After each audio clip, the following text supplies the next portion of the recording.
C'est l'histoire d'une femme prise dans un tourbillon de regrets et de trahison, une histoire où l'amour, la jalousie et l'erreur humaine s'entrelacent douloureusement. Il y a 3 ans, tout a commencé comme dans un conte de fées moderne. Je vivais au Cameroun et Robert, mon petit ami, vivait en Allemagne. Malgré la distance, nous avions trouvé un équilibre. Robert était cet homme rare et attentionné, toujours là pour moi, même à des milliers de kilomètres. Il m'appelait chaque jour, me soutenait financièrement, me faisait sentir importante. Je savais qu'il m'aimait profondément.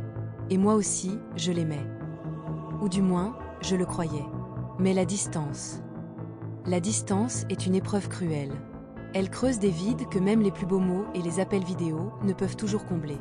Avec le temps, le manque physique devenait pesant. Mes envies, mes besoins. Je n'ai pas su les maîtriser. Dans ma faiblesse, j'ai fini par commettre l'irréparable. J'ai cédé à la tentation. J'ai trompé Robert, non pas une fois, mais plusieurs fois. Pourtant, malgré mes écarts, je restais attachée à lui. Je pensais que cela n'affecterait pas notre relation, car Robert ne saurait jamais. Dans ma naïveté, j'ai tout confié à ma meilleure amie, Amélie. Elle était celle en qui je mettais toute ma confiance, celle à qui je racontais mes secrets les plus sombres. Je lui parlais de mes erreurs, de ma honte, mais aussi de l'amour que je portais à Robert. Jamais je n'aurais imaginé que cette confiance serait trahie.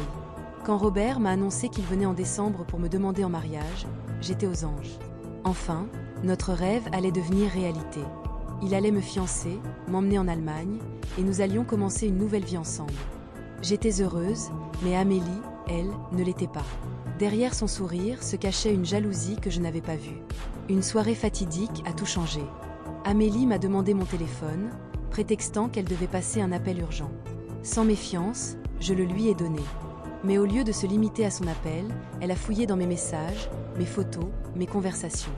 Elle a pris le numéro de Robert, ainsi que toutes les preuves de mes infidélités.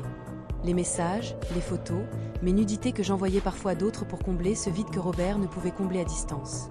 Je ne savais rien de tout cela. Quelques jours plus tard, Robert m'a appelé. Sa voix était différente, froide, distante. Il m'a dit qu'il avait reçu des messages, des photos. Je me suis figée. Mon cœur battait à tout rompre. J'ai nié, essayé de me défendre, mais il avait déjà vu les preuves. Amélie avait tout envoyé. Elle avait détruit en quelques clics ce que j'avais mis 3 ans à construire, mais au fond, c'était moi qui avais tout détruit bien avant elle. Robert était dévasté. Il m'a dit qu'il avait cru en moi, qu'il m'avait tout donné. « Je t'aimais, mais je ne peux pas accepter ça », a-t-il dit d'une voix tremblante. Ces mots étaient comme des poignards qui s'enfonçaient dans mon cœur. Ce n'était pas seulement sa colère qui me faisait mal, mais la déception, cette déception profonde d'un homme qui avait tout misé sur moi. Il a annulé son voyage, et avec lui, tous nos projets. J'ai essayé de m'excuser, de le supplier, mais il ne voulait plus rien entendre. Je ne pouvais pas lui en vouloir. J'avais trahi sa confiance, trahi son amour. Aujourd'hui, je suis seule avec mes regrets. Je me rends compte de tout ce que j'ai perdu. Robert n'était pas parfait, mais il était là pour moi, dans les bons comme dans les mauvais moments. Et moi, j'ai tout gâché. Je pensais que mes erreurs resteraient cachées, mais la vérité finit toujours par éclater, souvent au moment où l'on s'y attend le moins.